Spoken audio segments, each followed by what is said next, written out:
नमस्कार. चला तर मग आज इंजिनिअरच्या टूलबॉक्समध्ये डोकावूया. औद्योगिक वायरिंगच्या खास दुनियेबद्दल जाणून घेऊया, जिथे मोठमोठ्या आव्हानांसाठी खास उपकरणं वापरली जातात. सुरुवात एका अगदी सोप्या पण महत्त्वाच्या प्रश्नानं करूया. आपल्या घरात जी वायरिंग असते तीच वायरिंग एखाद्या फॅक्टरीमध्ये का नाही वापरता येत? म्हणजे काय फरक असतो या दोन्हींमध्ये? आणि हो, या प्रश्नाचं उत्तर शोधण्यासाठी आपल्याला आधी औद्योगिक वातावरणातली आव्हानं समजून घ्यावी लागतील, कारण ती खूप वेगळी आणि खूपच खडतर असतात.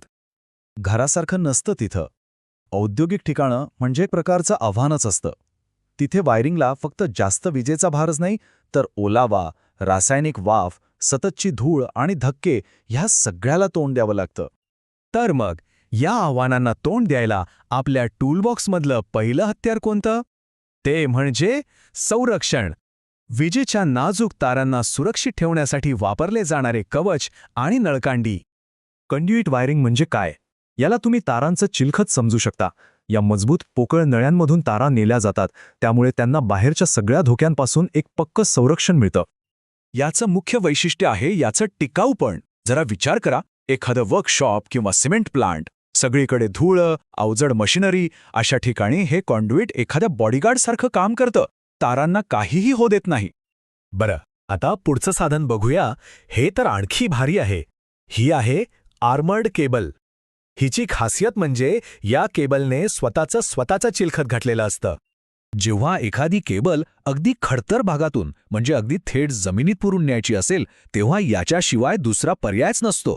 इतकी ही मजबूत असते. संरक्षण तर झालं, पण नुसतं संरक्षण पुरतं का? नाही. आता गरज आहे सुव्यवस्थेची, म्हणजे ऑर्गनायझेशनची. त्यासाठी आहेत आपले पुढचे संयोजक. यातली पहिली आहे केबल ट्रे सिस्टम. ही सिस्टम म्हणजे जणू काही केबल्ससाठी बनवलेला एक खास हायवे आहे, जिथे अनेक केबल्स एकत्र पण अगदी व्यवस्थितपणे प्रवास करतात. याची ही जी मोकळी जाळीदार रचना आहे ना, ती खूप महत्त्वाची आहे. कारण एवढ्या केबल्समधून करंट वाहताना प्रचंड उष्णता निर्माण होते. ती बाहेर पडली नाही तर धोका होऊ शकतो. ही मोकळी रचना उष्णतेला सहज बाहेर जाऊ देते आणि यामुळे केबल्सची तपासणी करणंही सोपं होतं. याच्यासारखंच पण थोडं वेगळं आहे केबल ट्रंकिंग. हे सुद्धा केबल्सना मार्ग देतं, पण जरा वेगळ्या, बंदिस्त पद्धतीने. तर मग फरक काय आहे या दोन्हींमध्ये? सोप्पं आहे. केबल ट्रे म्हणजे केबल्ससाठीचा एक खुला हायवे, तर केबल ट्रंकिंग म्हणजे एक स्वच्छ आणि बंदिस्त बोगदा. एकात हवा खेळती राहते, तर दुसरा धुळीपासून जास्त चांगलं संरक्षण देतो. आता वळूया त्या गोष्टींकडे ज्यांना आपण पॉवर हाऊस म्हणू शकतो. हे आहेत विद्युत शक्तीचे खरे महामार्ग, जे प्रचंड प्रमाणात वीज वाहून नेतात. ही आहे बसबार ट्रंकिंग सिस्टम. हा विजेसाठीचा एक सुपर हायवे आहे. इथे पारंपरिक गोल तारांऐवजी तांब्याच्या किंवा ॲल्युमिनियमच्या सपाट पट्ट्या वापरल्या जातात. आणि याचा सगळ्यात मोठा फायदा म्हणजे लो व्होल्टेज ड्रॉप. याचा अर्थ असा की विजेचा प्रवाह एका टोकापासून दुसऱ्या टोकापर्यंत जाताना वाया जात नाही, म्हणजेच 100% कार्यक्षम डिलिव्हरी. म्हणजे बघा, कमी जागेत जास्त पॉवर, हेच याचं सगळ्यात मोठं वैशिष्ट्य. म्हणूनच मोठमोठ्या इमारती आणि कारखान्यांमध्ये मुख्य वीज वितरणासाठी याचाच वापर होतो. बरं, इतके सगळे पर्याय आहेत, मग इंजिनियर नक्की निवड कशी करतात?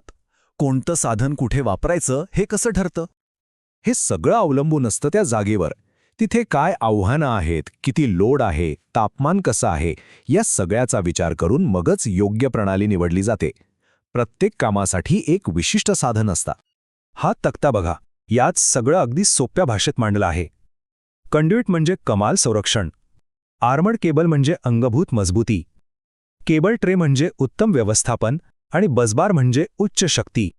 थोडक्यात काय, तर योग्य कामासाठी योग्य साधन निवडणं हे फक्त बोलण्यापुरतं नाही, यावरच तर संपूर्ण इंडस्ट्रीची सुरक्षा आणि कार्यक्षमता अवलंबून असते. तर आता पुढच्या वेळी एखादा मोठा कारखाना, मॉल किंवा उंच इमारत बघाल, तेव्हा कदाचित फक्त भिंती आणि मशिनरी दिसणार नाहीत, तर त्यामागे धडधडणारी विजेची एक अदृश्य रक्तवाहिनी दिसेल, जी ह्या सगळ्याला जिवंत ठेवते.